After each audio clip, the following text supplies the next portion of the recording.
2 da atividade número 10, nós temos que prestar atenção em alguns detalhes.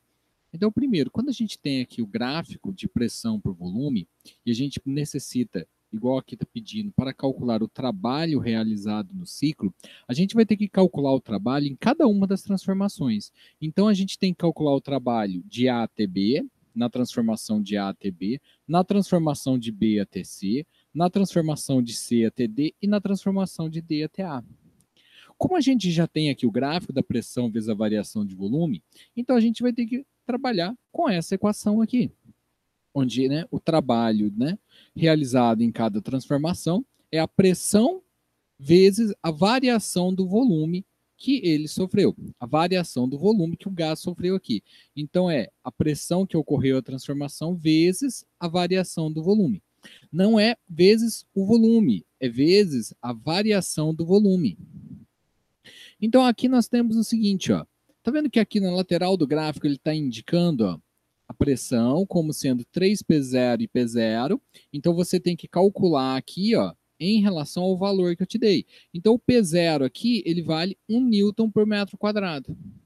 Então o P0 aqui é 1 newton por metro quadrado e aqui é 3 vezes o P0, ou seja, é 3 newtons por metro quadrado, é 3 vezes o valor do P0. Então, enquanto aqui é 1 newton por metro quadrado, aqui é 3 newtons por metro quadrado. Aqui embaixo, ó, eu tenho o volume V0 e eu tenho o volume de 3V0. Então, o volume V0, ele vale 2 metros cúbicos. E o volume 3V0, ele vai valer 3 vezes 2 metros cúbicos, 6 metros cúbicos. Então, a gente tem que multiplicar aqui, ó, esses valores aqui do eixo, ó, pelo o valor que nós temos aqui no enunciado para poder chegar no valor. Bom, né, para poder calcular, então, o trabalho, primeiro o trabalho aqui, ó, de A para B, ele dá zero. Porque o trabalho é a pressão vezes a variação de volume. De A para B, o volume não variou, o volume continua sendo V0, continua sendo 2 metros cúbicos. Então, não houve variação de volume.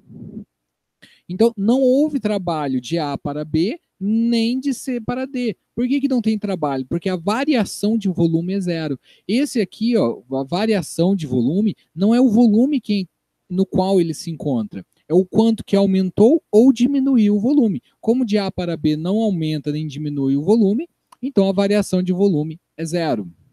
Aqui, então, vamos calcular na transformação de B para C.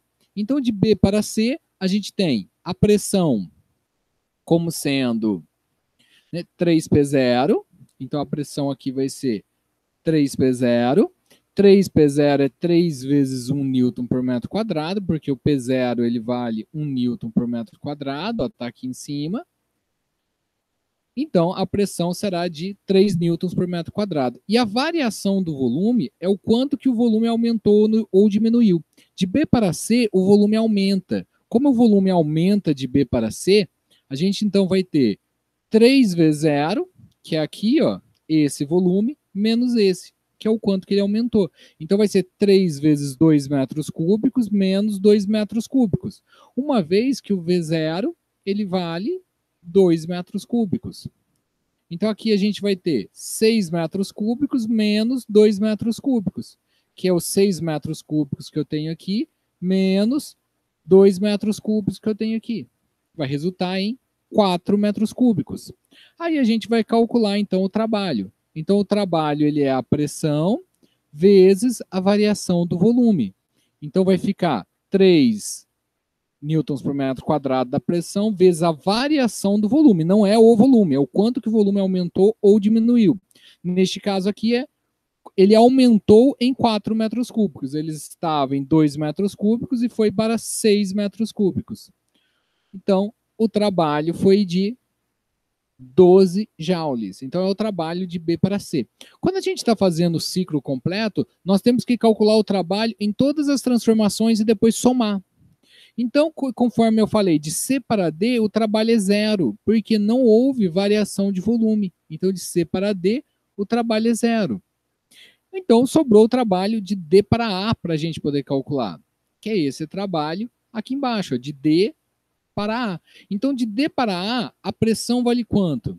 A pressão aqui vai valer P0, P0 vale 1 newton por metro quadrado, Então, e a variação de volume? Ele estava no volume de 3V0 e veio para o volume de V0, ou seja, ele estava com 6 metros cúbicos e ele voltou para 2 metros cúbicos. Então, ficará 2 metros cúbicos, que é o volume final, menos o volume inicial, que é de 6 metros cúbicos, eu tenho um volume de menos 4 metros cúbicos. Vou substituir aqui na equação. O trabalho é a pressão vezes a variação do volume. Então, o trabalho aqui ele vai ficar de 1 newton por metro quadrado vezes menos 4 metros cúbicos, 1 vezes menos 4 joules. E aí, continuando, então, ó. Então, quanto que vai dar a soma, né, do trabalho geral aí? Então, vai ser 12 joules do trabalho aqui, de B para C, mais, né, menos 4 joules, e o trabalho de A para B é 0 e de C para D é 0 também. Então, aqui vai ficar 12 joules menos 4 joules, 8 joules. Esse é o trabalho total desse ciclo. Então, como é que a gente calcula o trabalho total do ciclo? A gente calcula o trabalho de cada uma das partes, né, de cada uma das transformações, e depois você soma, né, o trabalho de cada uma das partes. Como o trabalho de A para B é 0 e de C para D é 0, porque não houve variação de volume, então o que a gente tem que somar aqui no final? O trabalho de B para C mais o trabalho de D para A. O trabalho de B para C é 12 joules e o trabalho de D para A é menos 4 joules. 12 joules menos 4 joules, 8 joules.